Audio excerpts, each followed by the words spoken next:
कसं बघता? नाही, मी खरं तर सुरुवातीलाच राज्याचे सन्माननीय मुख्यमंत्री आदरणीय देवेंद्र फडणवीस साहेब, उपमुख्यमंत्री आदरणीय एकनाथजी शिंदे साहेब, आदरणीय उपमुख्यमंत्री आमचे राष्ट्रीय अध्यक्ष सुनेत्रा काकी पवार असतील, भारतीय जनता पक्षाचे सन्माननीय प्रदेश अध्यक्ष रवींद्र चव्हाण साहेब असतील, आदरणीय तटकरे साहेब असतील, त्याचबरोबर शिवसेनेचे जे समन्वयक मंत्री आहेत उदय सामंत साहेब आहेत, इतर सर्व भरत शेठ गोगावले असतील, सगळेच या सगळ्यांचेच या निमित्ताने मी आभार मानेन की महायुतीचे उमेदवार म्हणून आदरणीय राणेसाहेबांचा सुद्धा मी आवर्जून उल्लेख करीन की त्यांनी सगळ्यांनीच आज अनिकेतबाई तटकरे यांचा उमेदवारी अर्ज महायुतीचे उमेदवार म्हणून दाखल करत असताना त्यांना आशीर्वाद दिले. मला खात्री आहे की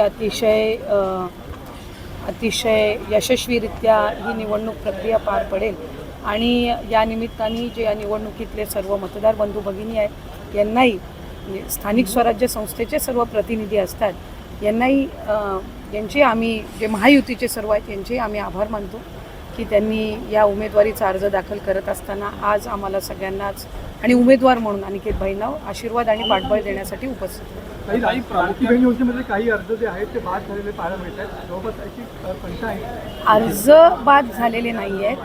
खरं तर महायुतीची एक सर्वात महत्त्वाकांक्षी योजना म्हणजे मुख्यमंत्री माझी लाडकी बहीण योजना आहे. याची KYCची प्रक्रिया ही साधारणपणे गेल्या वर्षी ऑगस्ट महिन्यामध्ये सुरू झाली होती आणि त्याला पहिल्या सुरुवातीच्या ह्याच्यामध्ये जवळपास 3 महिन्याचा कालावधी देण्यात आला होता. मग वाढवून आणखीन 2 महिने दिला, आणखीन 2 महिने त्याच्यामध्ये वाढ झाली आणि असा 8-10 महिन्यांचा कालावधी हा KYCसाठी दिला होता. आणि ही KYC प्रक्रिया ही फक्त ह्या लाडकी बहीण योजनेमध्ये नाही आहे, तर ज्या राज्याच्या डायरेक्ट बँक ट्रान्सफरच्या योजना आहेत म्हणजे DBTच्या योजना आहेत ह्या सगळ्यांमध्ये KYC प्रक्रिया केली जात असते. आणि हा जो 80 लाखाचा आकडा आहे हा फक्त KYCचा नाही. यात KYCचे काही महिला असतील ज्यांनी KYC केलेली नसेल इतक्या मुदतीत सुद्धा तेही आहेत. काही आम्हाला गेल्या 10-10.5 महिन्यापासून आम्ही एक IT विभागाचा म्हणजे इन्कम टॅक्सचा आम्ही जो आकडा ज्यांचं उत्पन्न 2.5 लाखापेक्षा जास्ती आहे हा डेटा जो आहे हा आम्ही त्या ठिकाणी मागवलेला होता. त्याला साधारणपणे 10-11 महिन्याचा कालावधी गेला. तर त्या जवळपास एक 11-11.5-12 लाख हा तो डेटा याच्यामध्ये 80 लाखामध्ये समावेश आहे. याच्यात 4.5-5 लाख अशा महिला आहेत ज्या 65 वयोगटाच्या पुढे गेलेल्या आहेत, जे वयाचं निकष आहे तर त्यामध्ये असतील. त्याच्यानंतर याच्यात सरकारी कर्मचारी ज्यांनी लाभ घेतला होता ते काही हजारांमध्ये होते, 14-14.5 हजार असतील. त्यांच्याकडून वसुली जी आहे ही गेल्या 8 महिन्यापासूनच सुरू आहे, त्याच्यामुळे ते याच्यामध्ये आहेत. तर अशा पद्धतीनं काही नमो शेतकरीचे आहेत जे नमो शेतकरीचाही लाभ घेत होते, याचाही घेत होते. तर अशा पद्धतीनं ते साधारणपणे हा आकडा आहे. याच्यात सुद्धा काही आमच्याकडे ज्या लाभार्थी महिला आहेत यांनी विनंती केलेली आहे की त्यांनी KYC करून सुद्धा त्यांना लाभ हा बंद झालेला आहे. आम्ही त्याची फेर तपासणी करत आहोत जेणेकरून कुठलीही महिला जिने KYC केलेली असेल ती लाभापासून वंचित राहता कामा नये. त्याच्यामुळे राज्याचे मुख्यमंत्री देवेंद्र फडणवीस साहेब, एकनाथजी शिंदे साहेब, आदरणीय सुनेत्रा काकी असतील, मंत्रिमंडळ असेल यांच्या याच्यानी आपण ती ज्यांनी KYC केलेली आहे पण त्यांचा कदाचित काही कारणास्तव टेक्निकल अडचणीमुळे लाभ बंद झाला असेल ती आम्ही करतोय. काही अशा आहेत ज्यांनी संजय गांधी निराधार योजना आणि लाडकी बहीण योजना ह्या दोन्हीमधून जे लाभ घेत होते ते छाननीमध्ये कट झालेले आहेत. पण त्यांना दोन्हीपैकी एका योजनेचा कंपल्सरी लाभ हा आपण देणारच आहोत.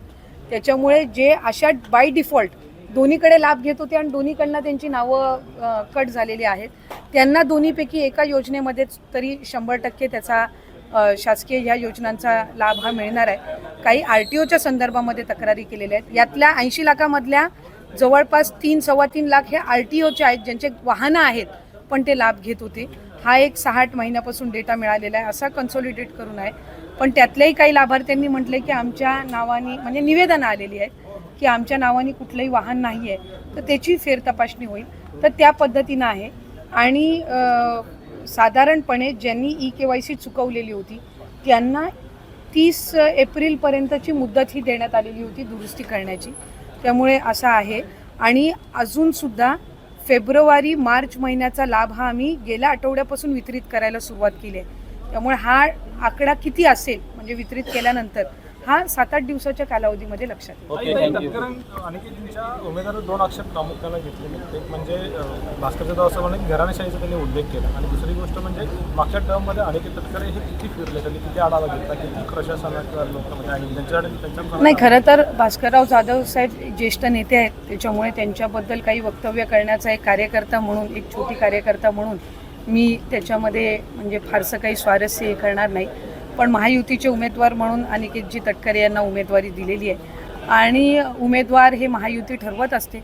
त्यातून त्यांचा 6 वर्षातलं कामकाज असेल गेल्या वेळेसचं ते ग्राह्य धरून असेल आणि त्याचबरोबर महायुती म्हणून जे उमेदवार ज्या ज्या वेळेला ठरवले जात असतात, खरं तर प्रत्येक पक्षाला किंवा युतीला किंवा आघाडीला अधिकार असतो मूल्यमापन करण्याचा.